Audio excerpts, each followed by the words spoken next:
আগেরকার দিনের নাস্তা বানিয়েছিল আলু ভাজি আর হচ্ছে আটার রুটি। এখন যুগে যুগে সবকিছুই চেঞ্জ হয়ে যাচ্ছে।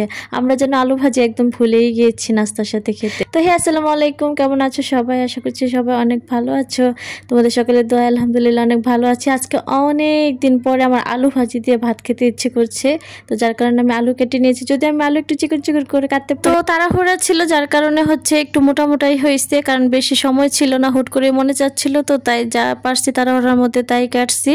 তো আলুগুলোকে ধুয়ে এখন আমি পানি ছড়ানোর জন্য রেখে দিয়েছি। আর এখানে হচ্ছে কাঁচামরিচ, পেঁয়াজ কেটে নিয়েছি আলু ভাজিতে দেওয়ার জন্য। আর রান্না করছি হচ্ছে আম ডাল। আম ডালটা আমার এই আমের সিজনে অনেক বেশি ভালো লাগে। আমি দেখা যায় যে যতদিন কাঁচা আম থাকে ততদিনই আম ডাল রান্না করি, আর কাঁচা আম না থাকলেও আমি ফ্রিজে স্টোর করে রেখে দিই, কারণ আম ডাল আমার অনেক অনেক ফেভারিট। আমাদের বাসায় প্রতিদিনই ডাল রান্না করা হয়, কেননা ডাল আমরা সবাই অনেক বেশি পছন্দ করি। আর ডাল কিন্তু শরীরের জন্য অনেক ভালো, রক্ত পরিষ্কার রাখে, এই জন্য আরো খাওয়া হয়। আমি এখানে 2টা মরিচ দিয়ে দিয়েছি, কাঁচা মরিচ। আমি ডালের মধ্যে কখনোই গুঁড়া মরিচ ইউজ করি না, আমার ভালো লাগে না। আমি জাস্ট কাঁচা মরিচটাই দিই, ডাল বেশি ঝালেরও দরকার পড়ে না। এই আমের সিজনে যদি বাসায় প্রতিদিন কাঁচা আম দিয়ে ডাল রান্না না করা হয়, তাহলে কিসের বাঙালি বলো তো? হ্যাঁ, আমি কিন্তু একদম পিওর বাঙালি। আমি প্রতিদিন এইরকম কাঁচা আম দিয়ে আম ডাল রান্না করি, বুঝছো? এটা হচ্ছে মিষ্টি কুমড়ার একটা তরকারি। মিষ্টি কুমড়া কিন্তু আমাদের সবজির রাজা বললেই চলে, কারণ এটাতে অনেক বেশি পুষ্টিগুণ থাকে আর এটা অনেক মজা। অনেকেই হয়তো মিষ্টি কুমড়া খেতে পারে না, বাট আমি তো অনেক বেশি পছন্দ করি। আমি একদম ছোট থেকে মিষ্টি কুমড়া অনেক খাই। ভাজি থেকে আমার সবসময় তরকারিই ভালো লাগে।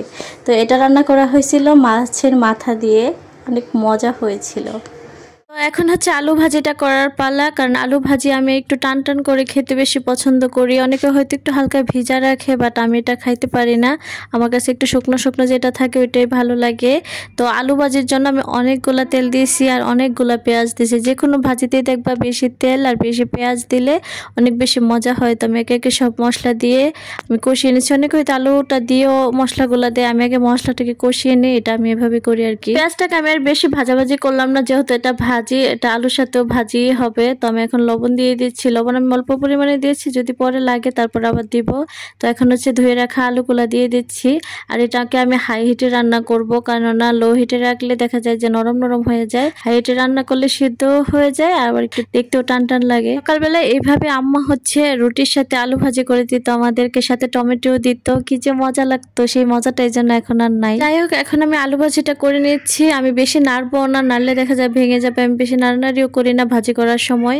এটা হচ্ছে আমি আমার এক বোন থেকে শিখছি যে আলু ভাজি বেশি নাড়ানাড়ি করতে নাই।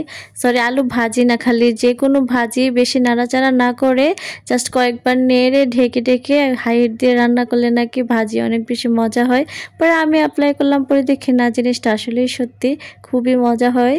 তো এখন আমার ভাজি হয়ে গিয়েছে, আমি এখন হচ্ছে খাবো। এখন আমি হচ্ছে গোসল করে খেয়ে নিচ্ছি।